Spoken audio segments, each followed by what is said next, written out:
हम तो भगवान शिव को मानने वाले हैं, इसलिए जहर भी पीते हैं और फिर भी जीते हैं। असं वक्तव्य राज्याचे उपमुख्यमंत्री देवेंद्र फडणवीस यांनी नुकतेच एका चॅनेलला दिलेल्या मुलाखतीत केलं होतं।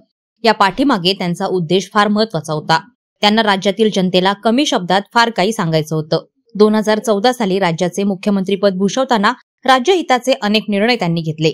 त्यात सर्वाधिक डोकेदुखी ठरणारा विषय म्हणजे मराठा आरक्षण। या आरक्षणावरून त्यांच्यावर अत्यंत खालच्या पातळीवर टीका झाली। विरोधकांचे असंख्य टोमणे रूपी जहर त्यांना गिळावे लागले। मराठा उपोषणकर्ता जरांगे पाटील यांनी अभ्यासाविना जे तोंडात येईल ते बोलून राज्याच्या उच्चपदस्थ उपमुख्यमंत्री देवेंद्र फडणवीस यांच्यावर निशाणा साधला, असे उद्गार फडणवीसांचे कार्यकर्ते काढत आहेत। देवेंद्र फडणवीस मुख्यमंत्री असताना त्यांनी मराठा समाज हिताचे अनेक निर्णय घेतले। सारथी संस्थेची स्थापना केली। सारथीच्या माध्यमातून मराठा तरुणांना स्पर्धा परीक्षा, व्यावसायिक कर्ज अशा अनेक योजना अंतर्गत मराठा समाजाचा सर्वांगीण विकास साधला। मराठा समाजाला आरक्षण देऊन ते टिकवायचे प्रयत्न केले। अण्णासाहेब पाटील महामंडळाद्वारे कर्ज योजना घोषित करून त्याचे फायदे मराठा तरुणांपर्यंत पोहोचवले।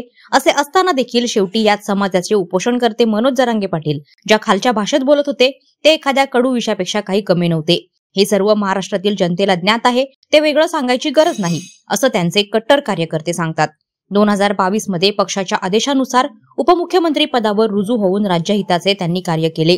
अनेकदा विरोधकांनी देखील चक्रव्यूह रचण्याचा प्रयत्न केला, पण देवेंद्र फडणवीस यांनी ही सर्व वादळे पेलवली आणि परतून देखील लावली। राज्याचे मुख्यमंत्री आणि उपमुख्यमंत्री पदाची शपथ घेताना देखील स्वच्छ आणि निर्मळपणे त्यांनी माझी कामे निष्ठापूर्वक आणि शुद्ध बुद्धीने पार पाडेन असे आश्वासन राज्यातील जनतेला दिलं आणि त्याला ते जागले देखील। त्यामुळेच यापरी नेता पुन्हा होणे नाही, असे उद्गार त्यांचे अनेक कार्यकर्ते अभिमानाने काढतात।